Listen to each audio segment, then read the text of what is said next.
Hello friends, আজকে আমি আপনাদের বানিয়ে দেখাবো একটা মাত্র ট্রানজিস্টর ও দুটো রেজিস্টার দিয়ে আপনারা কি করে একটা অল কম্পোনেন্ট টেস্টার বানাতে পারবেন।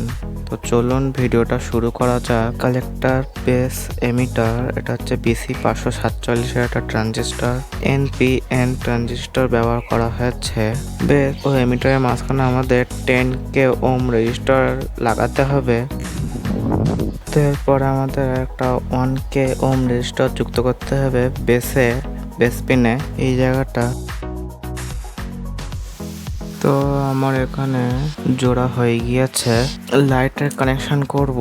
তো আমি এখানে 5mm LED লাগিয়ে দেখাবো আপনাদের। এটা হচ্ছে নীল কালারের LED। আপনারা এখানে যে কোনো LED ব্যবহার করতে পারেন, কোনো সমস্যা নেই।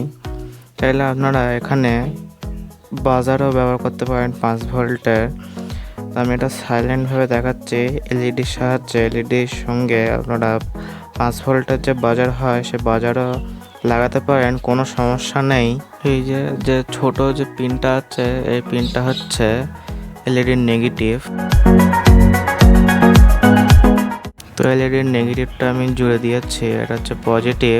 তো আমরা এখানে এই যে প্রোব যেগুলো হয়, এই প্রোব এখানে লাগাবো। প্রোবের যে লাল যে প্রোবটা রয়েছে সেটা আমরা ব্যাটারি পজিটিভে দিয়ে দেবো, সেটা এখন পাশে রাখছি।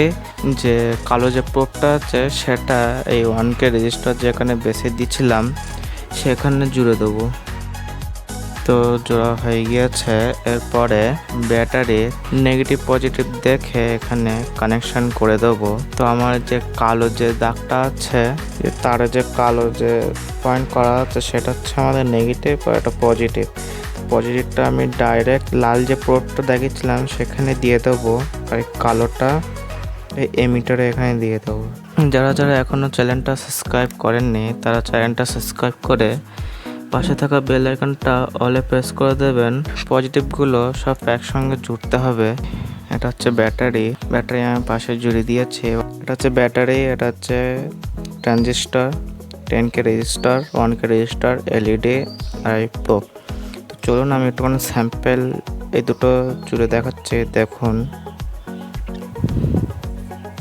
লাইট কিন্তু চলছে।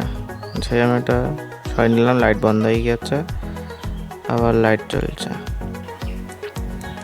দেখেছেন কি ফাস্ট কাজ করছে। বাজারে যে এক রকমের যে টেস্টার পাওয়া যায় সেইটার থেকে অনেক গুণ ভালো। সেটা তো ব্যাটারি ব্যবহার করা হয়, কিন্তু সেটা সব কিছু মাপতে পারে না। চলুন আমি কিছু জিনিস টেস্ট করে দেখাচ্ছি। এইটা হচ্ছে নেগেটিভটা নেগেটিভে ধরবো, পজিটিভটা আমরা পজিটিভে ধরবো। এই এলইডিও কিছুটা জ্বলছে, কিছু পরিমাণ জ্বলছে, এবং ওই এলইডিওটা কিন্তু জ্বলছে। দেখুন, দেখেছেন? তো আমি রেজিস্টার, ডায়োড ও কিছু ক্যাপাসিটর আমি আপনাদের টেস্ট করে দেখাচ্ছি। সবার ফার্স্টে আমি একটা ডায়োড টেস্ট করে দেখাচ্ছি। এটা হচ্ছে নেগেটিভ, এটা হচ্ছে পজিটিভ সাইড। তো নেগেটিভ সাইডে আমি নেগেটিভ ধরলাম এবং পজিটিভ সাইডে পজিটিভ ধরলাম।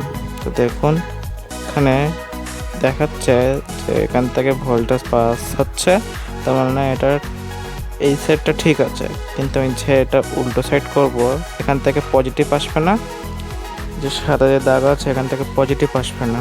তো দেখুন ভালো করে ধরি, দেখুন কোনো লাইট কিন্তু জ্বলছে না। এবার যে একটা উল্টো করে দেবো, তখন দেখুন জ্বলছে। তার মানে ডায়োডটা পুরো ঠিকঠাক আছে। ডায়োডটা টেস্ট করতে পারবেন। এটা রেজিস্টার দেখায় 1K রেজিস্টার ধরলে কিন্তু সব রেজিস্টার ধরলেই লাইট জ্বলবে। দেখুন, তো রেজিস্টারের কোনো উল্টো সোজা হয় না। আমি যেদিকেই ধরবো সেই দিকেই লাইটটা জ্বলবে। তো এটা যে কোনো রেজিস্টারে দিলে এটা লাইটটা জ্বলবে। ছিলাম ক্যাপাসিটর আপনারা মাপতে পারবেন। তো আমার কাছে যেই ক্যাপাসিটরটা আছে 100 মাইক্রোফ্যারাড, 160 ভোল্ট। তো এই সাইডটা নেগেটিভ ধরি, এই যে নেগেটিভ আছে, এবং এটা পজিটিভ ধরবো। তো দেখুন এটা চার্জ হয়ে গেল কিছুক্ষণ। আচ্ছা আমি এটা শর্ট করে দিচ্ছি, ঠিক আছে? শর্ট করে দিলাম। কারণ দেখুন নেগেটিভে নেগেটিভ হচ্ছে পজিটিভে ধরবো, চার্জ হয়ে গেল। হচ্ছে আমি এটা আবার এই সাইডে জুড়বো, দেখুন দেখেছেন।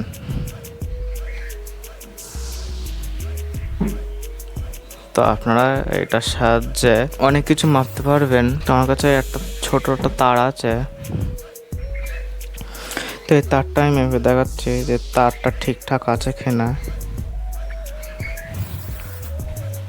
তারটা ঠিকঠাক আছে মানে এর ভিতর থেকে কারেন্ট পাস হচ্ছে আর লাইটটা জ্বলছে। এটার সাহায্যে আপনারা অনেক কিছুই পরিমাপ করতে পারবেন। তো আজকে ভিডিওটা আপনাদের কেমন লেগেছে আমাকে অবশ্যই কমেন্ট করে জানাবেন। চ্যানেলে নতুন হয়ে থাকলে চ্যানেলটা সাবস্ক্রাইব করে পাশে থাকা বেল আইকনটা অলে প্রেস করে দিন, যখনই আমি কোনো নতুন ভিডিও ছাড়বো সবার আগে আপনাদের কাছে পৌঁছে যাওয়ার জন্য। সবাই ভালো থাকবেন ও সুস্থ থাকবেন। আজকে ভিডিওটা এই পর্যন্ত।